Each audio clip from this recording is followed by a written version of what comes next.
Hello dear students, welcome to this YouTube channel. मेरा नाम है देवेंद्र और आज की ये जो वीडियो है ना, ये वीडियो होने वाली है जेई 2026 के एस्पिरेंट्स के लिए। देखो, जेई का जो जनवरी वाला अटेम्प्ट है ना, ये बहुत क्लोज है।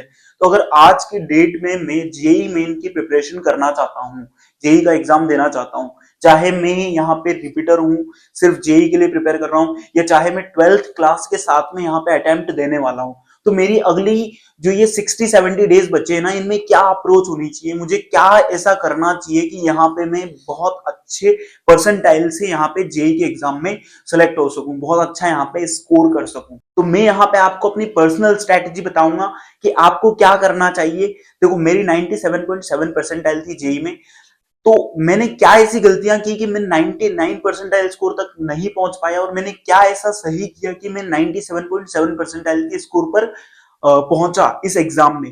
वो सारी स्ट्रेटेजीज मैं यहाँ पे आपको बताने वाला हूं।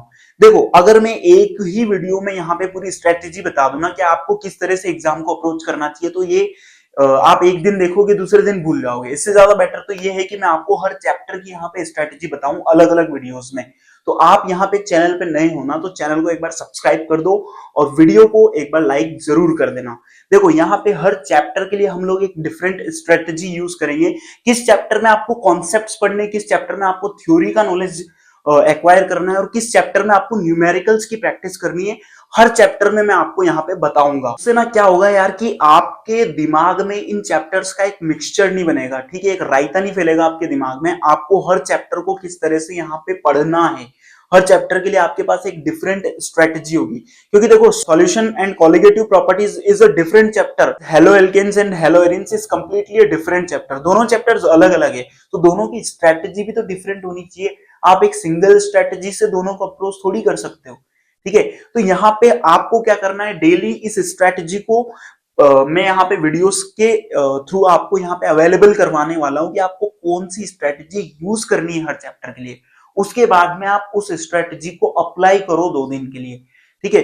आप ऑटोमेटिकली चेंज देखोगे। हर चैप्टर के लिए मैं यहाँ पे आपके सामने स्ट्रेटजी अपलोड कर दूंगा। देखो, सबसे पहला जो चैप्टर मैंने यहाँ पे उठाया है ना, केमिस्ट्री का चैप्टर है। केमिस्ट्री का एक चैप्टर है जिसको आप बोलते हो सॉल्यूशंस। आपको कोई पूरा चैप्टर पढ़ने की जरूरत नहीं है, कुछ शॉर्ट शॉर्ट चीजें बताने वाला हूं जिनको आपको यहाँ पे मास्टर करना है, अच्छे से पढ़ना है। देखो, सबसे पहले तो आप कॉन्सेंट्रेशन के सारे टर्म्स को अच्छे से पढ़ लो। देखो, कॉन्सेंट्रेशन के टर्म्स हमारे मोल कॉन्सेप्ट में भी काम आते हैं, और कॉन्सेंट्रेशन के जो टर्म्स होते हैं हमारे केमिकल काइनेटिक्स, इसके अलावा यहाँ पे solutions and colligative properties, electrochemistry, ठीक है। उसके अलावा अगर हम कंसंट्रेशन टर्म्स की बात करें तो वो केमिकल इक्विलिब्रियम में भी हमारे काम आने वाले हैं। इसके बाद आपको दूसरी चीज क्या पढ़नी है यहाँ पे, इसके बाद आपको दूसरी चीज पढ़नी है solubility of gases in liquids. देखो, सॉल्युबिलिटी एक बहुत बड़ा टॉपिक है।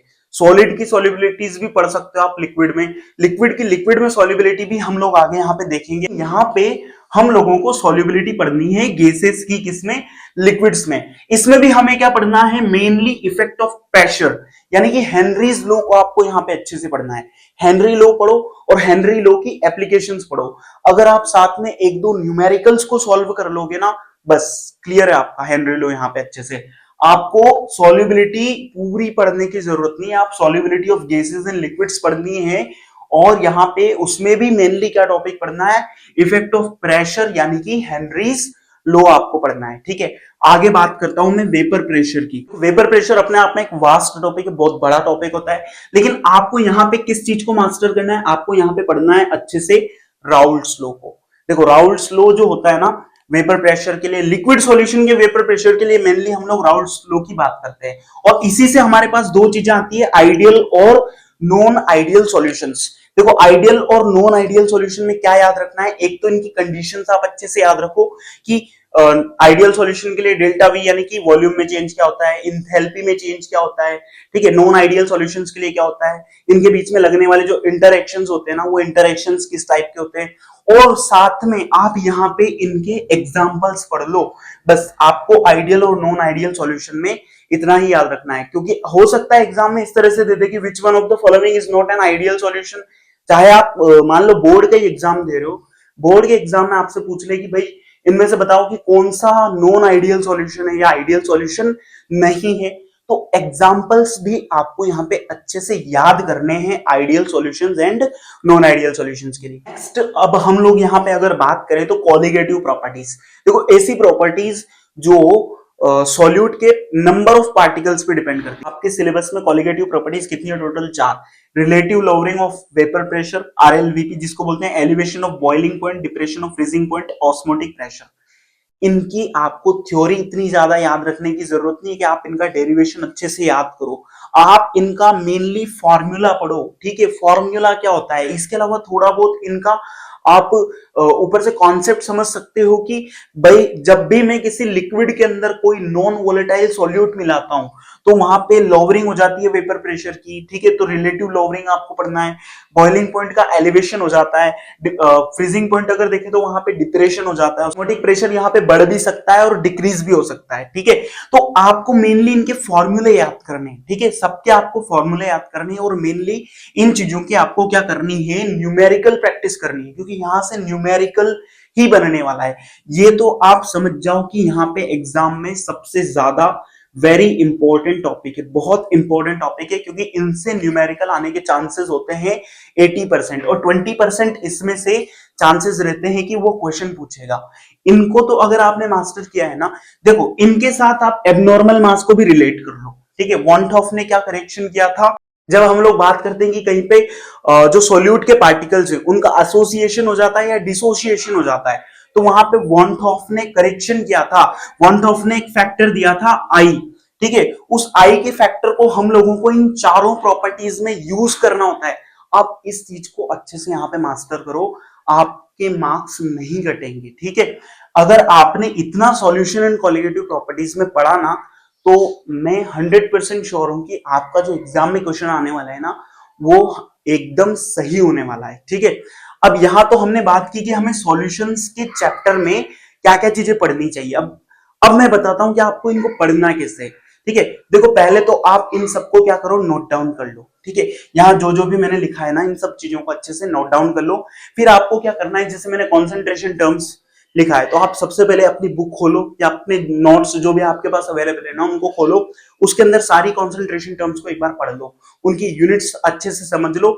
आपने जैसे मोलैरिटी निकाल रहे हो, तो मोलैरिटी में डिवाइड में क्या लिया है आपने? सॉल्यूशन का वॉल्यूम लिया है, ठीक है? मोलैरिटी निकाल रहे हो तो डिवाइड में आपने क्या लिया है?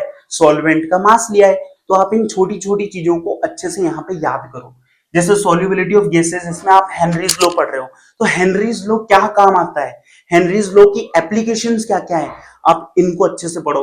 आपको यहां से थ्योरी इकट्ठी करनी है। ये जो ऊपर वाले टॉपिक्स है ना, इनसे आपको थ्योरी इकट्ठी करनी है, अपने दिमाग में कॉन्सेप्ट्स इकट्ठे करने हैं। और ये जो नीचे वाले टॉपिक है ना, इनकी आपको करनी है न्यूमेरिकल प्रैक्टिस। अच्छे से आपको इनके न्यूमेरिकल से सॉल्व करने हैं। आप अपनी बुक निकालो, पहले आप ये पूरी जितने भी टॉपिक्स है ना, इन सब टॉपिक्स को एक एक बार अच्छे से पढ़ लो, ठीक है? फिर जब दूसरी बार आप इनको पढ़ने वाले हो ना, तो थोड़ा सा इनके अंदर डीप जाओ कि कॉन्सेप्ट हमसे क्या बोल रहा है, ठीक है? कॉन्सेप्ट को हमें किस तरह से अप्रोच करना है। इसके बाद में आपको यहाँ पे हर टॉपिक से कम एक न्यूमेरिकल सॉल्व करना है, और इनकी आपको यहाँ पे हर टॉपिक के कम से कम 5 से 6 न्यूमेरिकल्स को यहाँ पे प्रैक्टिस करनी है, ठीक है? अगर आप इतना करते हो ना, तो आपका सॉल्यूशंस वाला जो चैप्टर है ना, ये बहुत आसानी से पूरा हो जाएगा, कंप्लीट हो जाएगा। तो आज की वीडियो में इतना ही। अगर आपको इस तरह की और वीडियोस चाहिए, वैसे मैं डालने ही वाला हूँ, ठीक है? तो आपको वीडियो कैसी लगी कमेंट करके जरूर बताना।